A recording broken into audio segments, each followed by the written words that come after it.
a través del Cordero. Dios les bendiga, estimados amigos y hermanos. En esta maravillosa mañana damos gracias al Señor Jesucristo por este privilegio de compartir el mensaje de la palabra de Dios. Saludamos siempre a toda la audiencia dispersa en el mundo entero. Saludamos a las radios y a los siervos que están al frente de las radios.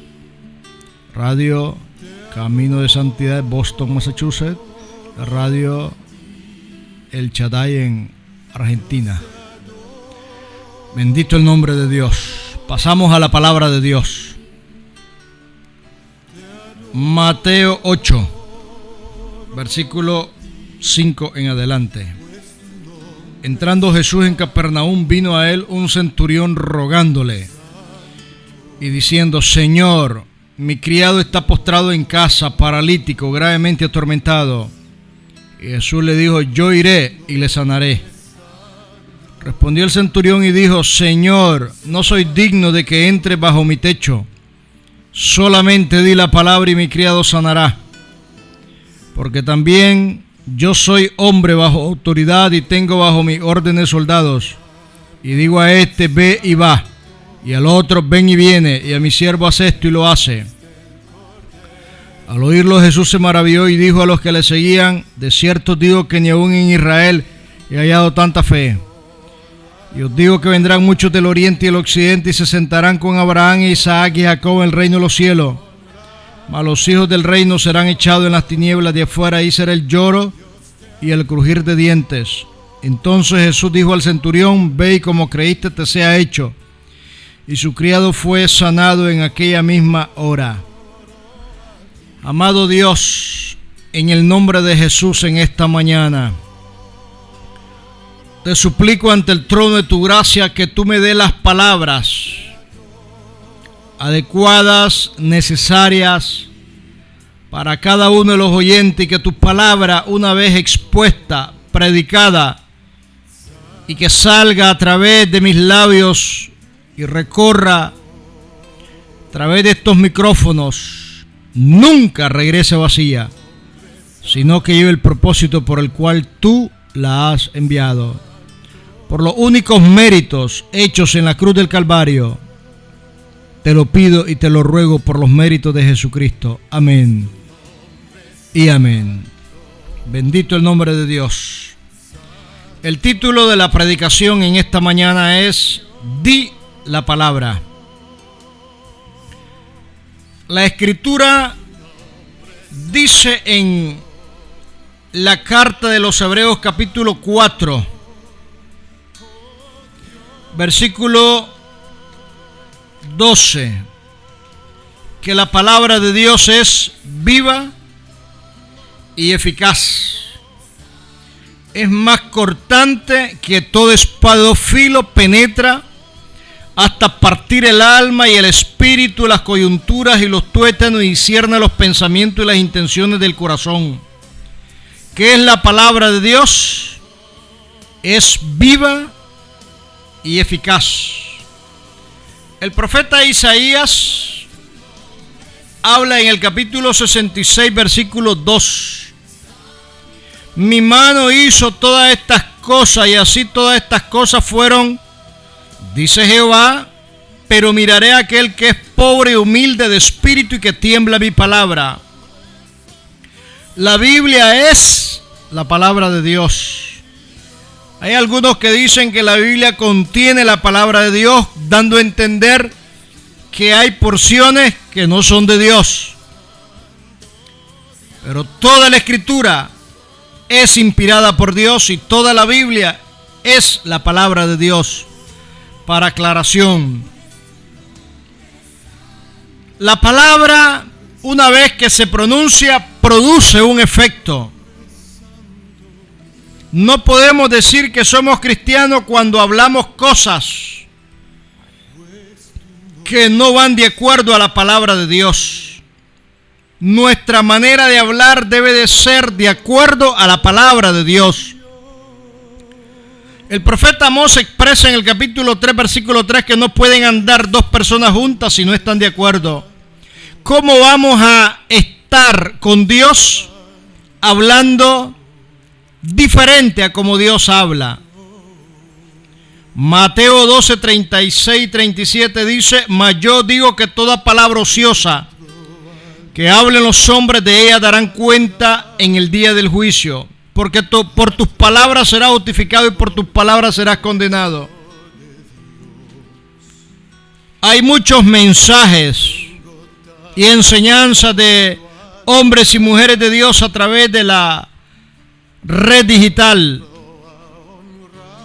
Y siempre abajo hay un subtítulo que dice comentarios. En algunas ocasiones me he detenido a leer que personas de diferentes partes del mundo participan comentando esa enseñanza o predicación o actividad cristiana. Y la mayoría de los comentarios son comentarios ofensivos, denigrantes y triste y lamentablemente son blasfemos contra Dios.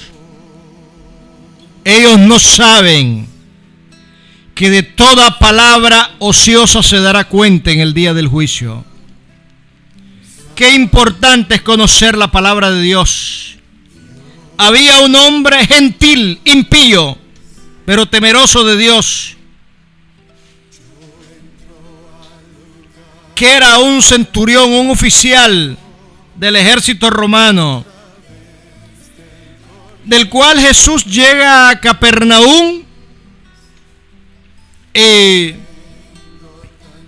Este oficial romano, que tenía un cargo de autoridad a cargo de 100 hombres, por eso era un centurión, responsable de la centuria, 100 soldados, probablemente está ubicado en la guarnición ahí mismo establecida en Capernaum.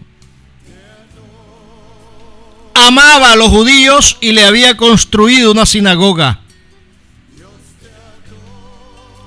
Lucas mismo nos dice que el centurión, en la relación de este pasaje, dice que el centurión no fue personalmente, sino que mandó a un grupo de judíos que se identificaban con el ministerio de Jesucristo. En cambio, Mateo habla que vino a él de manera personal.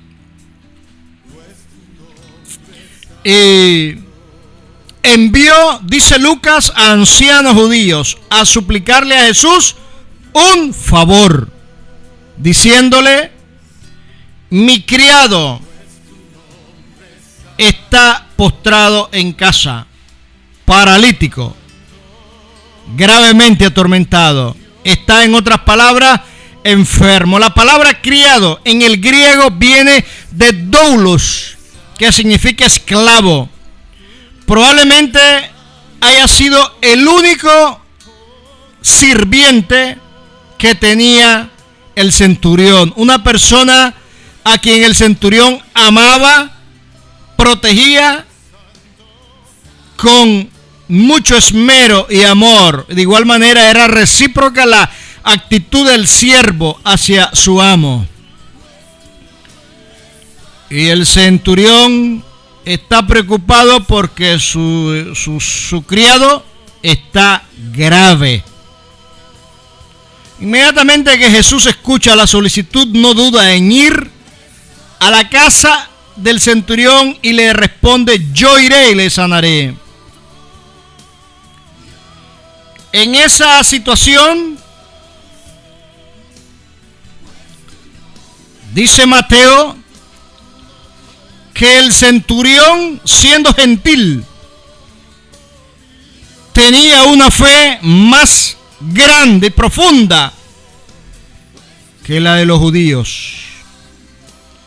Y le dice el centurión: Señor, no soy digno de que entre bajo mi techo. Di la palabra y mi criado sanará.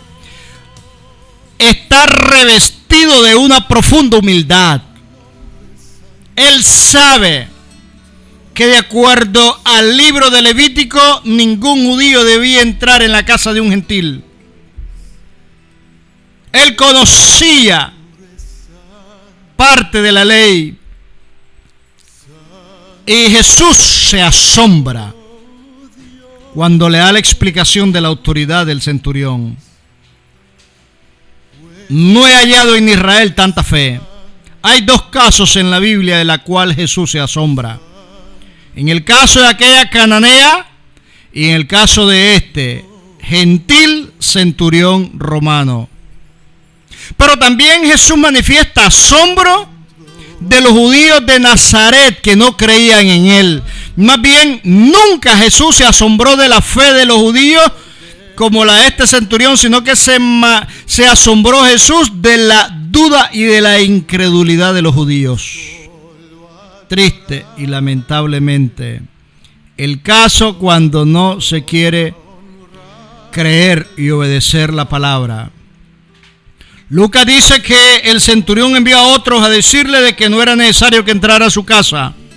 Aquí de manera personal el centurión le dice a Jesús: Señor, no es necesario que tú vayas a mi casa, solamente di la palabra porque yo sé que mi criado sanará. Toda palabra que salga de tus labios, Jesús, algo va a producir un efecto positivo de acuerdo a mi solicitud. ¿Por qué te hago, Jesucristo, esta solicitud? Porque yo soy hombre bajo autoridad, tengo a mi orden de soldado y le digo a este: ven y ve, y a aquel: ven y viene, y a mi siervo hace esto y lo hace. Esa es la autoridad. El centurión está pensando de que la enfermedad es como un siervo, un soldado bajo la autoridad de Jesucristo, y con solo una orden de Jesús las cosas van a ser resueltas. El centurión es un hombre de posición y de autoridad, pero humilde. Cuando dice: no soy digno. ¿Qué es lo que este pasaje nos enseña? Primero, de que no hay necesidad de que Jesucristo esté físicamente presente en un lugar para que él obre un milagro. Solo basta de que en la distancia se dé la orden de la palabra de Jesús para que Jesús obre una respuesta. En resumen, Jesús puede sanar de lejos como de cerca. Segundo, el milagro no depende de la fe del enfermo, o no depende de la fe del criado o del esclavo, del sirviente. El milagro depende de la autoridad de Jesús, que le dé la orden al problema, y de la fe en este caso del centurión, o de la fe del petente o del solicitante o demandante. Siempre recibimos muchas peticiones de oración de diferentes partes del mundo, y algunas de ellas muy difíciles. Pero de algo estamos seguros: de que para Jesucristo no hay nada imposible. Su palabra es fuente de autoridad, de poder y de vida. La palabra de Dios es una palabra que siempre está viva en el tiempo. Sécase la hierba, marchítase la flor, mas la palabra de Dios permanece para siempre. Jesús se asombra al ver la fe de este centurión. Cuando dice se maravilló en el versículo 10, es sinónimo de sorpresa y admiración. Le causó un impacto tan profundo en el corazón a Jesucristo que dice, elogiando a la fe del centurión, que no había hallado en Israel tanta fe. Ni siquiera los judíos tenían esa fe. ¿Y cómo usted y yo debemos de aumentar la fe? No es orando, no es ayunando. La fe viene por el oír, pero el oír la palabra de Dios. ¿Usted quiere tener más fe? Yo quiero tener más fe. Tengo que leer más la palabra de Dios. Someterme más a la palabra de Dios, obedecer más la palabra de Dios, creer más la palabra de Dios. Y si tengo duda, ser humilde y decirle, Señor, ayuda a mi incredulidad, ayúdame. que esta palabra produzca un mayor efecto en mi vida. Salmo 119:89 dice: por siempre, Jehová, permanece tu palabra en los cielos. Isaías 48: sécase la hierba, marchítase la flor, mas la palabra de nuestro Dios permanece para siempre. Mateo 24:35: el cielo y la tierra pasarán, pero mis palabras no pasarán. 1 Pedro 1:25: mas la palabra del Señor permanece para siempre. Y esta es la palabra que por el Evangelio nos ha sido anunciada. Si usted y yo no comemos la palabra, nuestra vida espiritual se va debilitando. Todos los días tenemos que leer palabra. Es pecado no leer palabra de Dios, porque es un mandato de Jesús que dijo: escudriñad las Escrituras, porque a vosotros parece que en ellas tenéis la vida eterna, porque son ellas las que dan testimonio de mí. Es un mandato de Dios.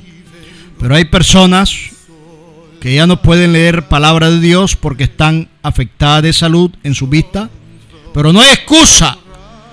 Apocalipsis 1:3 dice: bienaventurado el que lee y oye la palabra escrita en este libro.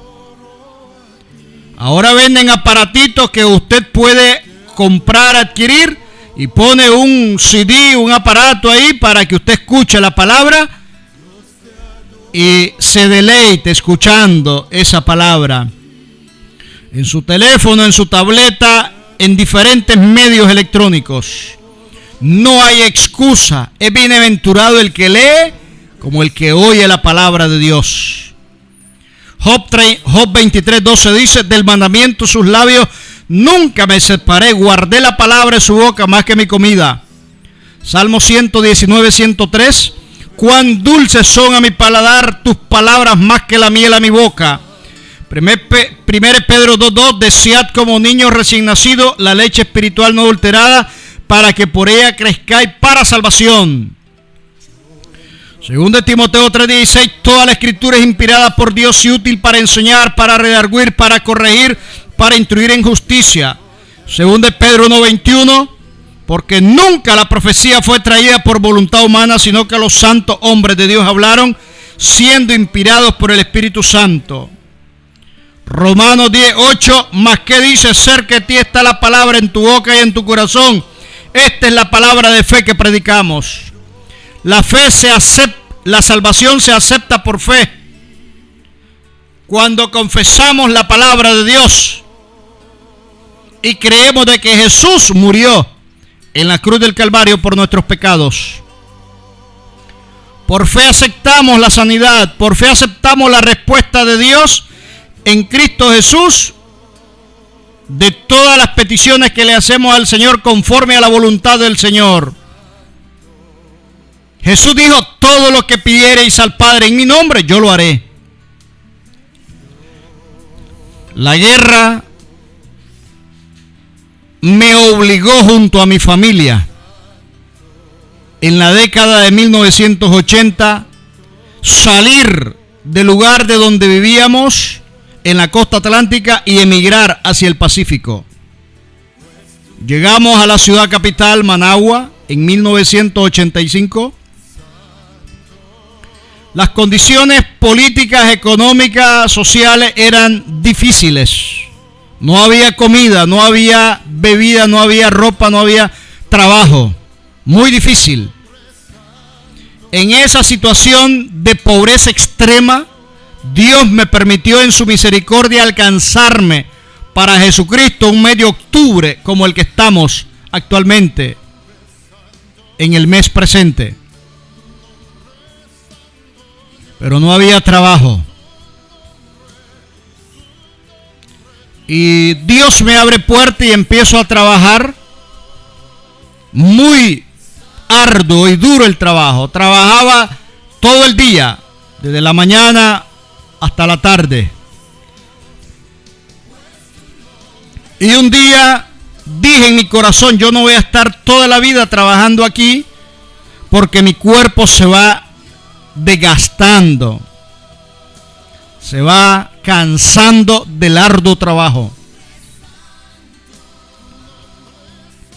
Le oré al Señor y Él me permitió entrar a la universidad a estudiar la licenciatura de Derecho. Trabajaba de día muy duro y estudiaba de noche, a lo largo de 6 años. Pero desde el primer día en que Él me permite entrar en la universidad a estudiar, mi oración fue: Dios, 2 cosas te pido. Dame una memoria fotográfica y dame fortaleza a mi memoria. Tú sabes que duro es mi trabajo. Permíteme que todas las materias del estudio solo las lea una vez y se me quede grabado. Y a la hora de los exámenes, tú me permitas que lo que yo lea, eso salga en el examen. Esa era mi oración todos los días. No tenía tiempo para estar leyendo 2, 3, 4 veces aquellos folletos, aquellos libros, aquellos documentos. Solo bastaba una vez que leyera eso y todo se me quedaba grabado en la mente. Transcurrieron los 6 años y Dios me permitió, con excelentes notas, culminar la carrera de Derecho. A todo abogado y notario en este país se le exige incorporarse al poder del Estado, que es la excelentísima Corte Suprema de Justicia. Y después empecé a proceder a la integración, a la incorporación como abogado y después como notario. Pero ¿qué hacía yo con un documento en la mano con 3 títulos? ¿Qué hacía yo con notas? ¿Qué hacía yo con papeles y papeles y papeles? Y le dije: Dios, he estudiado, pero ahora necesito que tú me abras puertas para trabajar en esta área. Y nunca me olvido una mañana delante de Dios orando. Y le dije a Dios, un día de mi cumpleaños, nunca me olvido, le dije a Dios: Dios, dame un regalo el día de hoy. Yo te pido que tú me abras puertas para entrar a trabajar en las altas estructuras del poder en este país. A las 2 horas me estaba llamando una persona por teléfono diciendo de que un ministro necesitaba asesores legales y que yo presentara mi hoja de vida o mi recomendación para conseguir trabajo, que él iba a valorar si ameritaba o no. Llegué a las 2 de la tarde a la entrevista y me atendió el ministro a las 7 de la noche. 5 horas sentado en el lugar de espera. ¿Y cuál fue mi sorpresa cuando me dice: a partir de ahora estás contratado para hacerte cargo de toda la dirección legal en esta institución? No tenía experiencia, no tenía mucho conocimiento, tenía apenas algunos meses de haber salido. Pero yo dije: todo yo lo puedo en Cristo que me fortalece. Eso es lo que dice la palabra. Y le dije: Dios, ayúdame a no quedar avergonzado. Tu palabra dice que ninguno de cuantos en ti esperan quedarán avergonzados. Dios me empezó a respaldar en todo. Nunca dejé de orar, de ayunar, de leer su palabra y de servirle al Señor en lo que Él me había puesto. Cuando uno trabaja en el Estado o en cualquier lugar, uno mira mucha corrupción. Dios me guardó siempre y me ayudó a no apartarme ni pecar. Y Dios fue tan maravilloso que me permitió ser asesor de ministros, de diputados y de gente importante en esta nación por 10 años. Pero hay un pero siempre. Un día Dios me habla y me dice: ya te voy a sacar de trabajar. Ahora vas a trabajar a tiempo completo. Ganaba mucho dinero. Trabajaba 2, 3 horas. Tenía responsabilidades. Y la pregunta que me hacía era: ¿quién o cómo me voy a mantener? Pero cuando Dios habla, Dios respalda su palabra. 10 años trabajando en el Estado en los cargos más altos. Director jurídico de áreas en la vicepresidencia de la República. Un jurista haciendo leyes. Pero sobre todo, gozándome en la profesión que Él me había permitido estudiar. Pero Dios da la orden de que retire ya de todo eso. Pongo la renuncia y hasta el día de hoy, hace 7 años aproximadamente, Dios siempre me ha suplido para todas mis necesidades. Yo honro y glorifico al Dios del cielo, porque Él es un Dios vivo y su palabra es viva y eficaz. Él es un Dios real y Él todo lo hace y todo lo puede conforme a su santa y bendita voluntad. Yo he leído algunas peticiones que han mandado por internet de que hay estudiantes que van a exámenes y se preocupan. Les estoy dando mi testimonio. Personas que no tienen trabajo, les estoy dando mi testimonio de que Dios es un Dios real y que cuando le buscamos nos escucha y nos responde. Y le estoy hablando que ganaba miles o mucho dinero en dólares. Y no cualquier persona va a renunciar con un beneficio de esa naturaleza. Pero Dios es maravilloso. Ahora le sirvo a tiempo completo al Señor y dependo de Dios en todas mis necesidades porque hay una palabra que garantiza que si le buscamos siempre le vamos a encontrar. Y dependo de Dios en mis problemas de salud, en mis problemas económicos, en todos los problemas que pueda haber. Porque el que le busca siempre le va a hallar. La palabra de Dios dice, clama a mí y yo te responderé y te enseñaré cosas grandes y ocultas que tú no conoces. Esta palabra hasta el día de hoy ha sido la garantía para mi vida, del cual el Dios a quien yo sirvo, amo y confío, es el Dios que nunca me ha dejado ni me ha desamparado. No temeremos, dice el salmista, aunque la tierra sea conmovida. Personas que se desesperan y quieren viajar a otro país a resolver sus problemas. Quédate donde estás, porque en el lugar donde estás, Dios siempre manifestará su gloria, su poder y su misericordia. Dios es un Dios eterno, lento para la ira y grande en misericordia. Lo único que Él quiere es que le busquemos con amor, fe y esperanza y confianza en esta palabra. Bendito el nombre del Señor. Dios es bueno y maravilloso. Dios les bendiga en esta mañana. Les habló su hermano en Cristo, José Luis Norori Hooker. Bendito el nombre de Dios.